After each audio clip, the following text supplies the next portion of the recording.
এখানে অসহায় একজন বোন বসবাস করছে। নেই কোনো ভালো একটি টয়লেট কিংবা টিউবওয়েলের ব্যবস্থা।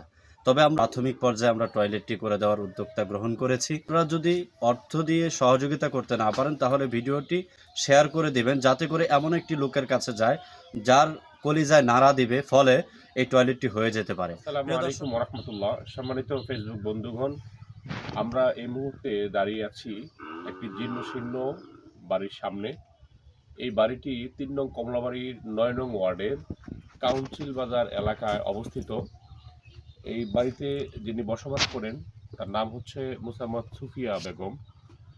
তার বাড়ির সাথে বাড়ির পশ্চিম পাশে একটি বাথরুম রয়েছে, টয়লেট রয়েছে। সেটি একরকম কাপড়ে ঘেরা, যেমনটি আপনারা দেখতে পাচ্ছেন। তো আমরা এখানে এসেছি যে এই অসহায় মহিলার জন্য আল্লাহর হস্তে আমরা নিজেরাও কিছু করতে চাই। আর আমাদের মতো করে যারা আমাদের সঙ্গে শরিক হতে চান সেই সকল ভাইদের কাছে এই বাস্তবতার আলোকে ছোট্ট একটা মেসেজ আপনাদের কাছে থ্রো করতে চাই।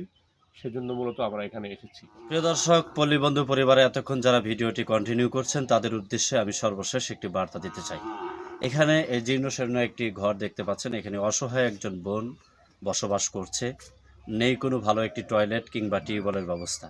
তবে আমরা টয়লেটটি প্রাথমিক পর্যায়ে আমরা টয়লেটটি করে দেওয়ার উদ্যোগটা গ্রহণ করেছি। পল্লী বন্ধু পরিবারে আপনারা যেভাবে আর্থিক সহযোগিতা করছেন এবং আপনারা যদি অর্থ দিয়ে সহযোগিতা করতে না পারেন তাহলে ভিডিওটি শেয়ার করে দিবেন, যাতে করে এমন একটি লোকের কাছে যায় যার কলিজায় নাড়া দিবে, ফলে এই টয়লেটটি হয়ে যেতে পারে। প্রিয় দর্শক, পল্লী বন্ধু পরিবার ইতিমধ্যে এক এক করে 2টি টয়লেট সম্পূর্ণ করতে পেরেছে। আপনারা নিয়মিত আপডেট দেখেছেন।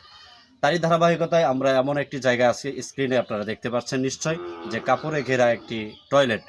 এই টয়লেটটি আমরা করে দেওয়া গ্রহণ করেছি। যদি আপনারা অর্থনৈতিকভাবে আপনারা এগিয়ে আসেন, ইনশাআল্লাহ আমরা এই টয়লেটটি করতে সক্ষম হব ইনশাআল্লাহ। এতক্ষণ ছিলাম বান্দা মনিরুজ্জামান খাদিমি। আল্লাহ হাফেজ। আসসালামু আলাইকুম ওয়া রাহমাতুল্লাহ।